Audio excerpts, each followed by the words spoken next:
একজন ইঞ্জিনিয়ার অনেক চেষ্টা করেও চাকরি পাচ্ছিল না। শেষমেশ হাল ছেড়ে দিয়ে একটা ছোট্ট ক্লিনিক খুলে ফেলল।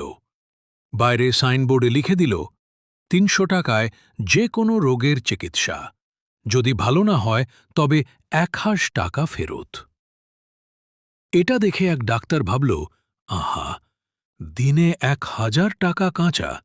চলো দেখি বুদ্ধিমান ইঞ্জিনিয়ারকে কেমন বোকা বানানো যায়। ডাক্তার ক্লিনিকে গিয়ে বলল, স্যার, আমি কিছুই খেতে পারি না, কোনো খাবারের স্বাদ পাই না।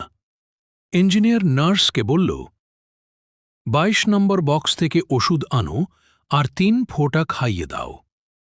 নার্স তাই করল। ডাক্তার খেয়েই চেঁচিয়ে উঠল, আরে, এটা তো পেট্রোল। ইঞ্জিনিয়ার হেসে বলল, দেখুন, আপনি তো স্বাদ বুঝতে পারছেন, মানে আপনি ঠিক হয়ে গেছেন। দিন আমার ৩০০ টাকা।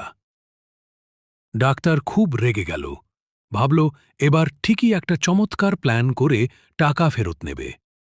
২ দিন পর আবার গেল ক্লিনিকে। স্যার, আমার স্মৃতিশক্তি কমে গেছে, কিছুই মনে রাখতে পারি না। ইঞ্জিনিয়ার আবার বলল, নার্স, ২২ নম্বর বক্স থেকে ৩ ফোঁটা দাও। ডাক্তার চিৎকার করে বলল, না না, ওটা তো পেট্রোল। ইঞ্জিনিয়ার মুচকি হেসে বলল, দেখলেন তো, আপনার স্মৃতিও ফিরে এসেছে, এবার আমার ৩০০ টাকা দিন। ডাক্তার এবার পুরাই ক্ষেপে গেল। শেষমেশ আবার গেল ক্লিনিকে। স্যার, এবার আমার চোখে ঝাপসা দেখি, কিছুই পরিষ্কার দেখছি না। ইঞ্জিনিয়ার একটু চিন্তা করে বলল, দুঃখিত, এ রোগের কোনো ওষুধ নেই, এই নিন আপনার ১,০০০ টাকা। আর হাতে ধরিয়ে দিল একটা নোট।